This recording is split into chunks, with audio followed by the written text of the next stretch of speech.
Salutations mes petits amis lecteurs, on se retrouve aujourd'hui dans une nouvelle vidéo un peu particulière. C'est la première d'une longue série qui va être dédiée à la palle de mon copain, comme vous pouvez le voir, puisque je suis avec mon chalet qui peut se présenter.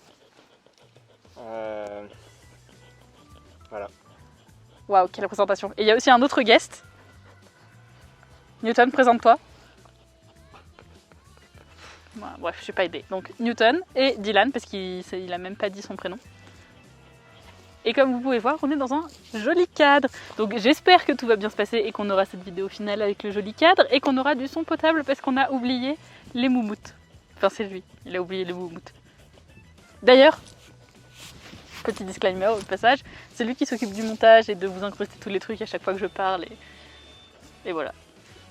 On a tourné la vidéo avant de partir en vacances, palle de mon copain, et donc il fallait que je lise tous les livres que monsieur a choisi pour moi. Je les ai pas encore tous lus, mais j'en ai lu quelques-uns, et ce qu'on va faire, c'est que à chaque fois que j'en ai lu un, on va faire une vidéo comme celle-ci, donc celle-là va être un peu plus longue parce que je vous explique tout le concept, je le referai pas à chaque fois. On va faire des vidéos comme celle-ci où on débat sur le bouquin lui-même, ce qu'on en a pensé, qui a pensé quoi, est-ce qu'on a le même avis, est-ce qu'on n'a pas le même avis. Donc voilà, donc je vous propose qu'on commence tout de suite avec le premier livre de la palle qui est Guide pratique pour oser s'impliquer dans la vie politique locale de Christian Proust aux éditions Rue de l'Échiquier.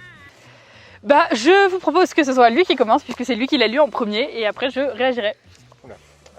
Donc ça fait partie des livres que j'ai lus il y a un petit bout de temps quand même, donc je suis pas sûr de tout me rappeler très bien.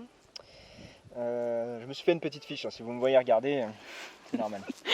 Ce que j'ai pensé de ce livre, c'est que c'était un très bon livre déjà. On peut peut-être leur donner une note, je sais pas comment. D'habitude, tu dis pas tes notes en vidéo. Mais... Je dis pas forcément mes notes en vidéo, ça m'arrive quelquefois quand j'y pense, mais tous mes livres sont notés sur Instagram, le blog et Facebook. Ils ont tous la même note, puisque le livre, la note va pas différer suivant le réseau social. Mais ils sont tous notés, je note sur 5. Alors moi personnellement, je lui ai mis 3,75 sur 5. T'as été sévère. C'est pas une mauvaise note, 3,75, c'est plutôt pas mal. J'hésite entre 3,75 et 4, mais bon, en gros, il est dans ces eaux-là, quoi. Mais c'est pas... Moi, je l'ai pas trouvé non plus si exceptionnel que ça. Mais après, c'est peut-être que c'est pas mon genre aussi. Moi, j'ai mis 4,25. 4,25. Ah oui. Parce que justement, c'est un très bon livre dans son sujet. Évidemment, je compare pas ça à un roman, puisque ça n'a rien à voir. C'est peut-être aussi pour ça que j'ai mis une meilleure note que toi. Mais justement, je trouve qu'il présente des bonnes bases sur tout ce qui est vie politique locale, sur le fonctionnement des institutions locales, sur les élections, comment ça marche tout ça, sur comment ça marche aussi de préparer une élection, tout ce que les gens entre guillemets normaux, les citoyens lambda ne voient pas forcément, et que ceux qui participent à des élections, notamment sur les municipales, en l'occurrence ce livre-là est plutôt axé sur les municipales, voient un peu dans les coulisses des partis ou des listes citoyennes qui se présentent.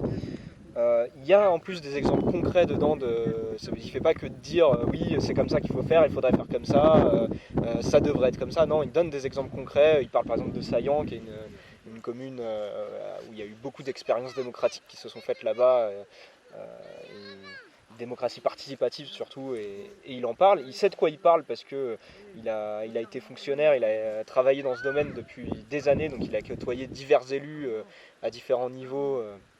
Et pendant divers mandats, donc sûrement en plus des élus qui n'avaient pas forcément tout le temps les mêmes idées politiques, ce qui permet aussi de se construire un socle solide là-dessus. Et puis c'est un livre qui se lit très facilement, il est très simple, je pense que n'importe qui peut le lire et que oui, il est très simple à lire, il n'y a pas de truc très très complexe, et j'ai pas vraiment trouvé de points négatifs dans ce livre-là dans ce domaine-là, quoi, et je trouve que c'est un très bon livre. Alors on peut toujours faire mieux, c'est pour ça que j'ai pas mis 5 sur 5, mais ouais, je pense que pour ce qu'il fait, il était très bien. Alors globalement, je suis plutôt d'accord avec ce que tu dis, je l'ai trouvé, les points positifs, j'ai les mêmes, je l'ai trouvé très clair, très concis, très simple à prendre en main. J'avais peur au début que ce soit lent, compliqué, chiant et que je galère à mort, mais au final, je l'ai lu plutôt vite. Et c'était facile à comprendre, notamment parce qu'il agrémente de beaucoup d'exemples, mais je trouve que déjà les exemples qui reviennent, c'est toujours les mêmes, tout le temps. Bon, après ça s'explique aussi peut-être par la rareté des communes qui mettent en place de tels projets démocratiques. ça peut aussi s'expliquer pour ça, mais au bout d'un moment, j'en avais marre de voir Saillant tous les 2 pages, quoi. Regardez, faites comme Saillant, faites comme Saillant, faites comme Saillant. Quand tu connais un peu Saillant, j'étais là en mode ok. Saillant, c'est vraiment l'exemple J'en ai marre de Saillant. de démocratie participative. Je veux dire, il n'y a eu qu'une seule liste, y a pas, les rôles étaient bien répartis, il n'y avait pas un maire qui décide de tout seul, et ils ont continué à faire ça, ils ont été élus en 2014, j'ai pas pensé à vérifier s'ils avaient été réélus en 2020, mais ils ont été élus en 2014 et pendant tout le mandat ils ont fait ça, et ça s'est a priori bien passé. C'est rare de voir des exemples en France, parce qu'il y en a en Espagne, il y en a dans d'autres pays, mais en France c'est très rare parce que les municipalités, les communes françaises sont faites de telle sorte que l'exécutif, donc les gens qui sont arrivés, la liste qui est arrivée en première position a tellement de pouvoir, et le maire a tellement de pouvoir, que les oppositions sont souvent, les oppositions, on dit souvent opposition, les minorités, c'est le terme qui convient, puisqu'on n'est pas forcément en opposition quand on est dans la minorité. Il y en a qui vont voir cette vidéo qui vont sûrement rigoler, mais c'est assez rare de voir des choses comme ça qui se passent en France, et c'est le système aussi qui fait en sorte que ça soit comme ça, parce que c'est fait en sorte pour que ceux qui sont majoritaires puissent prendre les décisions, mais ils ont peut-être un petit peu trop de pouvoir, et du coup les minorités sont peut-être pas très bien représentées. Donc du coup c'est un mode de fonctionnement qu'on n'a pas du tout l'habitude de voir en France. Il y a des pays, alors je me rappelle plus des pays, mais il y a des pays où les conseils municipaux c'est 5 personnes, 3 de la majorité, 2 de l'opposition, et ils ont tous le même pouvoir sauf un qui a vote décisionnaire s'il y a égalité, quoi. Mais il y a des pays où c'est beaucoup plus horizontal comme fonctionnement, alors qu'en France les municipalités c'est vraiment très vertical. Après, moi aussi ce qui m'a gêné, c'est que c'était accessible à tous, ce qui est bien, mais résultat, j'ai trouvé qu'il y avait certains sujets qui étaient un peu survolés. Après, ça s'explique aussi peut-être parce que j'ai certaines connaissances dans certains domaines. Je ne sais pas si vous savez, mais j'ai eu un master de droit, donc il y a certains trucs qui pour moi semblent évidents et machin, qui sont peut-être pas évidents pour tout le monde, et donc il fallait rappeler dans le livre. Et résultat, j'ai trouvé certains trucs survolés, ce qui m'a aussi un peu gênée. Mais l'autre truc qui m'a aussi beaucoup gênée, c'est le ton employé parfois. J'ai l'impression qu'il était dans le regardez, c'est facile, faites. Alors peut-être, il a pas tort. Peut-être que c'est le cas, tort. Je ne m'y connais pas non plus des masses, mais ça faisait vachement, je sais pas, je trouve qu'il y avait un côté moralisateur et regardez, faites, juste faites. C'est vrai qu'il y a un petit côté moralisateur, mais on peut pas trop lui reprocher parce que dans les communes où ça a été tenté, tout ce qui montre, ça a marché et ça s'est bien passé. Et il y a peu de communes, quand tu te renseignes un peu sur le sujet, il y a peu de communes où il y a eu des choses comme ça qui ont été tentées, où ça a été c'était une grosse bouse, quoi. Oui. En général, quand il y a des choses comme ça qui se font, ça se passe bien. Et il suffit juste, le plus gros obstacle, et d'ailleurs il en parle dans le livre, le plus gros obstacle c'est de commencer et de se dire on va faire ça, et après normalement ça se passe bien. C'est censé être un guide, et je pense qu'il y avait plus un côté entre guillemets leader, chef, en mode faites ça, faites ça, plutôt que guide du genre regardez, ça marche, vous pouvez vous lancer, essayer, machin. C'est plutôt genre oui, de toute manière, à part Saillant et les 4 autres communes qui donnent, parce qu'il y a 5 communes exemples, je crois, personne ne s'est jamais lancé, et les élus c'est tous des pourris, c'est tous les mêmes. C'est pas vrai, parce que par exemple, à un moment donné, il parle de Paris, qui est pas une petite commune. Effectivement. Il parle de Paris et de certaines régions, alors je me rappelle plus, qui font des budgets participatifs et qui l'ont impliqué, comme à Paris, depuis quelques années quand même. Et donc il ne parle pas que de ces communes-là, mais c'est vrai que les communes qui parlent, c'est celles qui ont été le plus loin, donc c'est facile de piocher des exemples je sais bien. Chez elles. Mais il parle de Paris, il parle d'autres communes qu'on fait dans certains cas. Et je pense que tu parles surtout de la deuxième partie du livre, parce qu'en fait le livre il est en 2 parties. Il y a une première partie plus explication du fonctionnement, et même au niveau campagne politique, de dire à peu près tant de temps avant les élections, il faut déjà en être là de son projet, etc. Et ça c'est vachement bien, parce que c'est vrai que quand on se lance dans ce genre de projet, si on n'est pas appuyé par des partis politiques, et c'est un peu ça le problème maintenant, c'est que faut être dans un parti politique pour être élu, et ce qui est complètement aberrant, puisque normalement c'est censé être des représentants du peuple, pas des représentants des partis politiques. Mais quand on n'est pas dans un parti, on n'a pas toute cette aide et tout ce savoir-là. Et moi je suis mal placé pour parler parce que je suis dans un parti politique, mais moi je suis pas dans un parti politique. Même comme ça aide quand même à se structurer, et parce que même quand on connaît des gens qui sont là-dedans, on connaît des élus d'autres communes, etc. Moi c'est mon cas. Tout le monde va te dire son expérience. Et l'expérience varie énormément en fonction de la taille des communes. On mène pas une campagne politique et une politique en règle générale, dans le vrai sens du terme, pas dans le sens partisan, mais une politique, elle va pas être la même dans une commune de 40 000 habitants que dans une commune de 7 000 habitants. Forcément. Et donc du coup c'est complètement différent, mais il y a des petits exemples concrets comme ça qui sont très bien, je trouve, surtout sur le déroulé de la campagne. C'est surtout là-dessus, moi je trouve que j'ai bien aimé. Et après la deuxième partie, c'est vrai qu'il s'attarde vraiment sur des exemples, mais c'est pas mal aussi parce que ça permet de s'inspirer. Non, après je l'ai trouvé très bien fait le livre. La première partie, j'ai pas grand chose à lui reprocher. Au contraire, je l'ai trouvé vraiment, comme je l'ai dit, très claire, très précise, très concise surtout. Genre, il nous a pas noyé sous les informations, comme ça peut être le cas si on fait des recherches par nous-mêmes sur Internet, par exemple, parce que je sais pas, on veut se lancer dans les municipales, on se dit tiens, je sais pas trop comment ça se gère un budget municipal, je vais aller voir budget municipal sur Internet. Là, bon courage pour trier les informations. Hein. Mais non, vraiment, c'était clair. En plus, c'était la présentation aussi. J'ai oublié le livre, je suis vraiment désolée. Mais je sais pas si on pourra incruster des images du livre ou pas. Mais la présentation, par contre, est géniale. C'est vraiment extrêmement aéré, c'est pas des gros pavés. C'est extrêmement aéré, il y a des schémas, il y a plein de trucs explicatifs vraiment très clairs. Il y a même aussi par moments des fois des petits tests entre guillemets à faire. Genre à un moment donné il y a marqué, il y a un test sur est-ce que vous savez quel service public est géré par la commune, par la communauté de communes, par la région, par le département, tout ça. Et enfin, je trouve ça, c'est toujours sympa, ça nous permet de faire une pause dans la lecture et dans les informations pour chercher un peu, se dire tiens. Donc vraiment, c'est vraiment, pour le coup, c'est un vrai guide qui est très, très bien expliqué, très pédagogique. C'est vraiment très bien. Mais encore une fois, même dans cette partie-là, à chaque fois qu'il avance quelque chose, parce qu'en gros la première partie, donc c'est d'abord il explique c'est sur des thèmes genre le budget, genre la communauté la communauté de communes machin, et il explique. Et après à la fin de chaque partie généralement où il présente une comment il appelle ça, un projet, une idée, oui.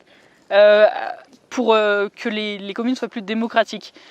Et encore une fois, à chaque fois qu'il avance une idée, il rajoute un exemple d'une des 5 communes après, puisque la deuxième partie du livre est composée de 5 exemples de 5 communes, qui ne sont pas des grosses communes pour le coup. Mais bon, ça c'est parce que généralement les grosses communes sont un peu plus frileuses à se lancer sur des trucs comme ça. Les électeurs surtout. Oui. En fait, c'est surtout une question d'électeurs, parce que quand tu regardes, il y a des grosses communes où il y a des listes comme ça qui émergent. Mais en fait, les gens ont du mal à voter pour, parce que dans les grosses communes, souvent les gens sont rassurés par les logos des partis. Et il y a beaucoup de gens, ils arrivent, il faut savoir quand même, pour les élections municipales, pour les élections en règle générale d'ailleurs, et il y a la moitié des gens, ils arrivent au bureau de vote, ils savent pas encore pour qui ils vont voter. Et ils se décident soit en voyant les affiches, soit carrément dans l'isoloir. Et donc du coup, quand c'est comme ça, il y a toute une partie de ces gens-là, cette moitié d'électeurs-là qui va voter, qui va se guider, forcément, t'as pas le temps de lire le programme, t'as même pas les programmes sur place, puisque c'est pas sur les bulletins de vote. Donc par contre sur les bulletins de vote, souvent quand c'est soutenu par des partis politiques, il y a le logo du parti où il y a marqué soutenu par telle personne.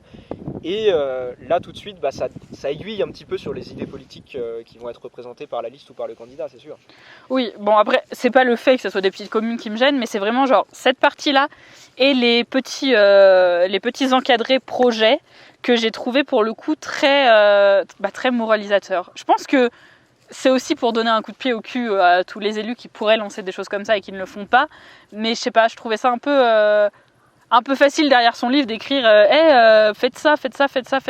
Après, encore une fois, je ne connais pas le monsieur, hein, ça se trouve, ce monsieur fait beaucoup de choses chez lui et autres, mais j'ai trouvé ça un peu facile, ces parties-là. La partie guide est géniale, franchement, nickel, j'ai rien à redire. Moi, personnellement, alors c'est peut-être parce que je connais un peu le sujet, je suis resté un peu sur ma faim sur certains sujets. Ça approfondissait peut-être pas un peu, c'est ce que tu disais tout à l'heure. Oui, ça survole, mais c'est pour que les gens, les citoyens lambda puissent se dire tiens, moi aussi je peux être élu, je peux faire ci, je peux faire ça, c'est pas si compliqué que ça. Et encore une fois, les élus ne sont pas des fonctionnaires, ce n'est pas eux qui doivent connaître tous les sujets sur le bout des doigts. Donc le fait que ça soit juste survolé, sachant que c'est quand même bien présenté, bien écrit, bien détaillé quand même. Enfin, je veux dire, c'est pas genre il y a un budget à la mairie et voilà quoi. Genre, tu vois, ça s'arrête là. Non, tu vois, c'est genre quand même assez. Il y a quand même des choses qui sont dites et qui pourront être approfondies par les personnes après qui veulent approfondir tel ou tel sujet. Parce qu'en plus, encore une fois, un élu ne travaille pas seul. Donc si tel élu, l'élu aux finances, il va approfondir le budget, l'élu à l'écologie va approfondir l'écologie. Enfin voilà, l'élu à la jeunesse, il va approfondir la jeunesse, l'élu à l'association va approfondir les associations. Je pense que c'est bien justement pour tout le monde et que c'est le but, que ça touche le plus de personnes possible. Donc franchement, cette partie-là, à part le fait que ça survole éventuellement un peu, j'ai rien à redire. Mais c'est vraiment les autres parties qui m'ont paru un peu moralisatrices et un peu faciles, genre en mode... Sur ce que tu faites dis, ça. il y a deux choses. La première chose, c'est que quand tu dis les élus sont pas fonctionnaires, c'est encore pire que ça. C'est que dans les conseils municipaux, la plupart, ils sont bénévoles. C'est-à-dire que dans les conseils municipaux, ceux qui touchent, généralement ceux qui touchent une indemnité, alors ça dépend des communes, puisque c'est le conseil municipal qui décide des indemnités des élus, évidemment c'est encadré, mais la plupart du temps, ceux qui touchent des indemnités, c'est le maire et les adjoints, et peut-être un ou deux conseillers délégués, mais tout le reste, donc plus de la moitié du conseil municipal, ils touchent rien. Moi c'est mon cas par exemple, je suis conseiller municipal, je touche rien parce que je suis dans la liste minoritaire. Et donc là pour le coup c'est vraiment très rare les communes, on parlait justement d'initiatives qui favorisent la démocratie, il me semble qu'il en parle dans le livre, il y a certaines communes, laisse passer la moto, il y a certaines communes qui décident de donner aussi une petite indemnité même aux conseillers d'opposition parce qu'il y en a qui vont considérer que, de minorité pardon, il y en a qui vont considérer que à partir du moment où on est élu, on a des frais et que donc peu importe qu'on soit de la majorité ou de la minorité, on a des frais. Donc oui, il faut savoir que la plupart des conseillers municipaux ne touchent rien dans la plupart des communes, parce qu'en plus plus la commune est petite, plus les indemnités sont petites, puisque c'est en fonction de la taille, en fonction du nombre d'habitants. Maintenant, le deuxième truc sur lequel je voulais revenir dans ce que tu disais, c'est que oui, c'est vrai que c'est un petit peu moralisateur, mais pour avoir étudié un peu le truc et tout, quand tu vois des gens qui ont vraiment des idées de démocratie participative, etc., qui sont dans ces idées-là, et que tu vois que ça fait 30 ans ou 40 ans qu'ils militent là-dedans, enfin en tout cas des années et des années qu'ils sont engagés là-dedans, il y a beaucoup de gens qui sont vraiment démoralisés par ça, parce que ça fait des années que les systèmes sont verrouillés et que c'est toujours les mêmes élus. Et c'est peut-être pour ça, je pense que c'est un peu de l'amertume par rapport à ça, de dire regardez, en fait c'est facile quoi. Enfin, Oui. c'est si simple que ça en devient énervant que personne ne le fasse. Que si peu de gens, parce qu'il y en a qui le font, oui. que si peu de gens le fassent. Alors après, à voir, là on parle principalement des municipales parce que le livre est axé sur les municipales. Sur les municipales, oui. Mais il a été mis à jour d'ailleurs, il y avait une édition 2020. Une édition avant, et là c'est l'édition 2020. Qui est parue donc juste avant les élections de 2020. Oui, voilà. Donc à voir ce qui s'est passé justement aux élections de 2020. Parce que dans les communes qui présentent, parce qu'il a présenté aussi une commune où ça a changé au passage. Mais il y a aussi le fait que, moi quand j'ai suivi un petit peu les municipales là, de 2020, justement parce que j'étais impliqué, mais même dans d'autres communes, il y a eu un certain changement, j'ai eu l'impression. Il y a eu il y a eu plus de percées des listes citoyennes et des alors pas forcément des listes vraiment citoyennes, mais aussi des mouvements un peu plus démocratiques, quoi. Et à voir si ça perdure, s'ils sont efficaces, s'ils font vraiment ce qu'ils disent, et si celui qui a été ou celle qui a été élu maire finit pas par récupérer tous les pouvoirs, parce que comme je le disais tout à l'heure, les fonctions dans une commune sont vraiment faites de telle sorte que ce soit le maire qui centralise tout. Et en fait, il faut vraiment, et c'est pour ça que c'est bloqué depuis des années, c'est que vu comment c'est fait dans la 5ème République, faut vraiment avoir la volonté de déléguer et de partager les pouvoirs, parce que soit tu t'en fous, soit t'as pas la volonté, mais même si tu t'en fous, au final c'est ce qui va se passer, parce que les adjoints et même les simples conseillers municipaux, ils ont tellement peu de pouvoir que... Oui. Et au final, il y a beaucoup de conseils municipaux où ça se transforme. On dit oui, c'est démocratique, il y a un vote, qui est pour, qui est contre. S'il y a plus de contre, ça se vote pas, machin et tout. En général, il y a beaucoup de communes où les conseils municipaux, ça se transforme en une chambre de validation de ce qui a été décidé par le maire ou par le maire et ses quelques adjoints. Et puis tous ceux qui sont de la majorité, ils votent pour. Et puis à la limite, ceux qui sont de la minorité, des fois ils votent pour, des fois ils votent contre, des fois ils s'abstiennent. Et voilà. Mais de toute façon, ça change rien parce qu'ils sont pas assez nombreux. Ils sont minoritaires, bien, comme leur nom l'indique. Donc, parce que justement, une des choses qui est présentée là-dedans, qui n'est pas forcément connue, c'est que quand on parle de majorité et d'opposition dans une commune, Donc petit problème technique, on avait une caméra qui avait arrêté de filmer. C'est ça, quand on a personne derrière la caméra pour vérifier. Bah ouais, d'habitude il est là, il sait quand ça bug, mais là il sait pas, parce qu'il est pas derrière. Donc, ce que je disais, c'est que donc les élections municipales, c'est à prime majoritaire. Donc la liste qui arrive en tête, elle a la moitié des sièges. Et l'autre moitié, elle est répartie proportionnellement entre toutes les listes, même la liste majoritaire. Oui. Ce qui fait que dans une commune où en général, au deuxième tour, il n'y a plus que 2-3 listes, s'il n'y a plus que 2 listes, en gros, dans le pire des cas, celui qui arrive en tête, la liste majoritaire, elle aura les 3/4 des sièges. Oui. Après, allez faire quelque chose en face. Voilà. C'est un peu compliqué. Après, ça dépend vraiment de la volonté de travailler des gens qui sont en face aussi. Effectivement. Et voilà, je ne m'étendrai pas plus sur le sujet. C'est quand même un très bon livre qui présente bien les choses, qui explique bien, qui est plutôt pédagogique quand même. Oui, très, très pédagogique pour le coup, je trouve. Et qui montre que c'est possible quand même, qui montre des exemples, parce que souvent, quand on prône ce genre d'idées, souvent le premier truc qu'on dit c'est oui, mais c'est pas possible, sans que... J'en ai déjà fait l'expérience, hein, donc je sais bien, mais sans que les gens se soient plus renseignés ou sans argumenter plus que ça, le premier truc qu'on va dire c'est non, c'est pas possible. C'est trop compliqué, c'est pas possible. Enfin voilà, on va s'arrêter là, et souvent c'est là que les projets comme ça s'arrêtent. Bah oui, parce que on va te dire c'est pas possible. Et que la plupart des gens vont penser d'emblée que c'est pas possible. Pour lancer quoi. Et c'est bien d'avoir ce genre de choses parce que ça montre que bah voilà, ça c'est des exemples concrets. Oui, il y a des exemples concrets comme quoi c'est faisable effectivement. Généralement c'est vraiment ce à quoi on se heurte. Mais pas que de la part des élus, hein. Il y a aussi beaucoup de citoyens qui se disent oui mais c'est bien beau votre démocratie participative, mais en vrai on sait très bien qu'on va rien faire et puis de toute manière on peut rien faire. Ce qui est un peu dommage aussi. Mais là justement ce livre montre bien que c'est possible tous ensemble quoi, et qu'il y a des trucs qui sont faisables et qu'on peut tendre vers une France un peu plus démocratique qu'actuellement. Mais même dans les milieux militants et qui sont un peu plus impliqués, quand tu parles des fois, même de choses comme ça, sur par exemple, je prends un sujet au hasard, la gratuité des transports en commun, il y en a beaucoup qui vont me dire comme ça, ah ben non, c'est pas possible, c'est une utopie quoi, la gratuité des transports en commun. Alors que quand tu regardes, je crois pas qu'il en ait parlé dans le livre de la gratuité des transports en commun. Je sais pas, mais c'est faisable. Tu regardes, je crois que c'est la métropole de Dunkerque. Non.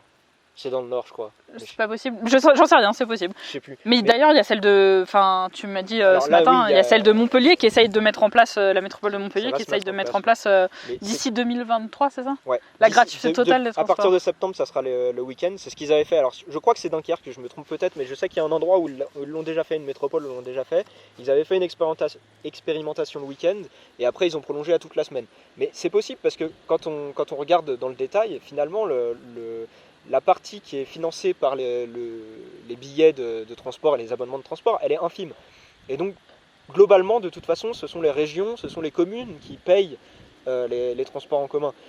Donc, finalement, est-ce que, je crois, si je dis pas de bêtises, ça représente à peu près 5% ce que les gens payent avec les tickets, de tout ce que ça coûte.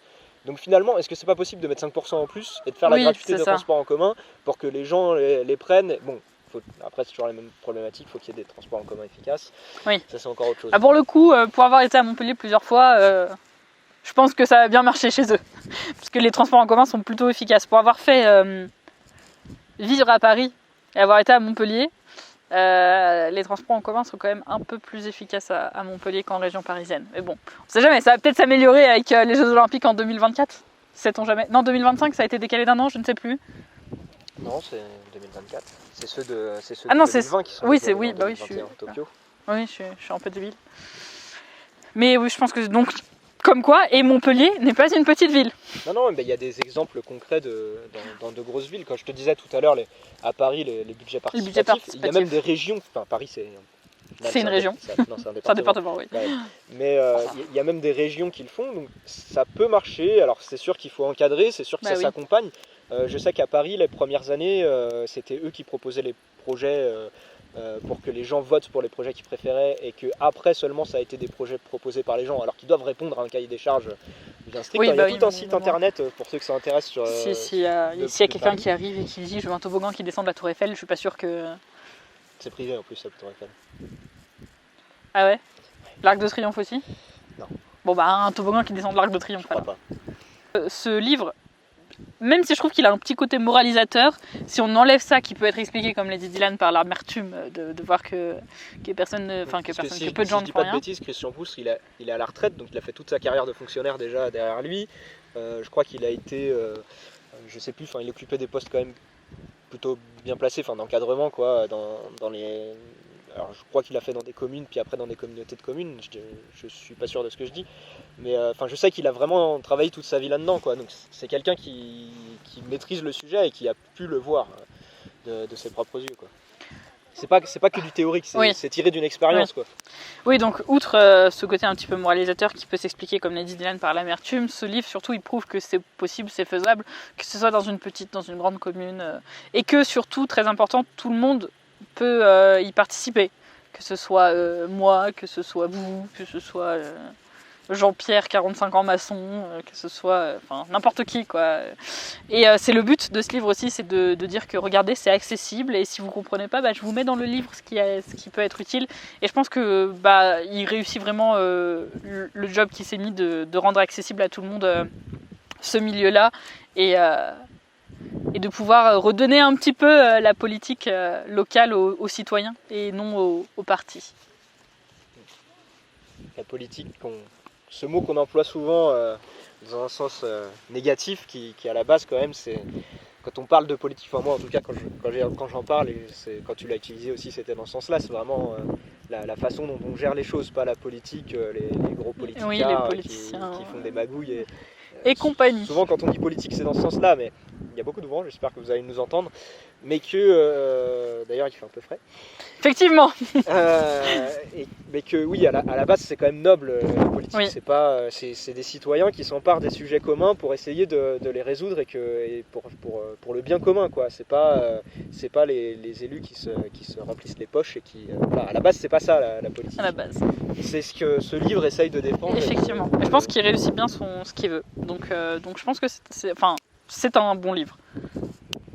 Après, ma note s'explique, comme je vous l'ai dit, par les petites choses qui m'ont dérangé, aussi peut-être le fait que le sujet n'est pas forcément mon sujet de prédilection. Mais ce livre est très bien, vraiment très... si vous voulez vous renseigner plus sur la politique locale, voir ce que vous pouvez faire, vous, à votre degré, je vous le conseille vraiment, il est pas mal. Il est vraiment bien et il se lit très vite et très simplement. Si vous voulez vous présenter en 2026 au municipal, il y aura sûrement une édition 2026. Sûrement. C'est important de prendre les mises à jour parce qu'il y a régulièrement des modifications un peu pointilleuses dans les élections Marmotte. Et dans la gestion des communes. Notamment par exemple sur les petites communes qui n'arrêtent pas de changer, le mode de scrutin. Petites communes, c'est du scrutin au nom, on peut rayer les gens sur les listes, on peut écrire des noms. Avant on pouvait même inscrire quelqu'un qui ne s'était pas présenté. Comme aux élections de délégués dans les classes. Voilà.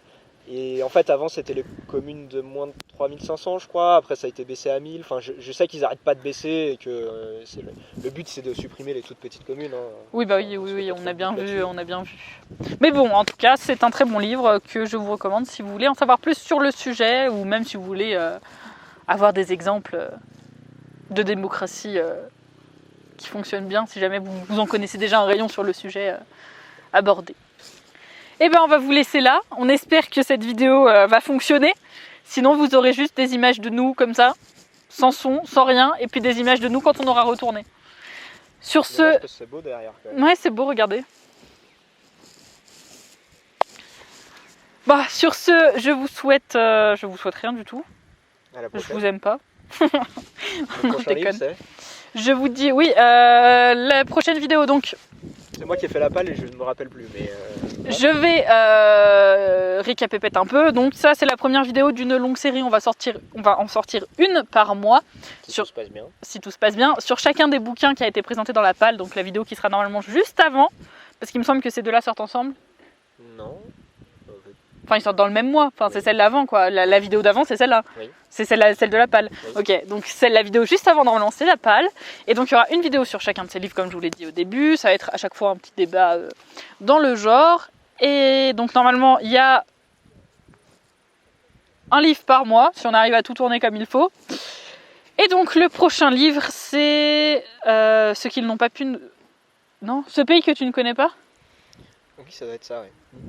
J'allais dire ceux qui n'ont pas pu nous prendre, mais c'est pas du tout ça. Ce pays que tu ne connais pas de François Ruffin. Ceux qui n'ont pas pu nous prendre, c'est un livre de Ruta Zepetis. Et Parce le soleil que refait son apparition. juste quand on a fini, c'est beau, hein. C'est pas plus mal, remarque, parce que... Oui, il nous éclaire un peu. Donc, le prochain bouquin, c'est Ce pays que tu ne connais pas de François Ruffin, qui va être tourné très prochainement parce qu'on l'a lu tous les deux déjà. Et sur ce, je vous dis au revoir, à la prochaine. Et puis, La vidéo bilan, la prochaine vidéo. puis oui, la vidéo d'après, c'est la vidéo bilan du mois de septembre. Donc sur ce, au revoir, bonne rentrée. Enfin, je pense que la rentrée aura déjà eu lieu, mais j'espère que vous vous épanouissez là où vous êtes. Et bye.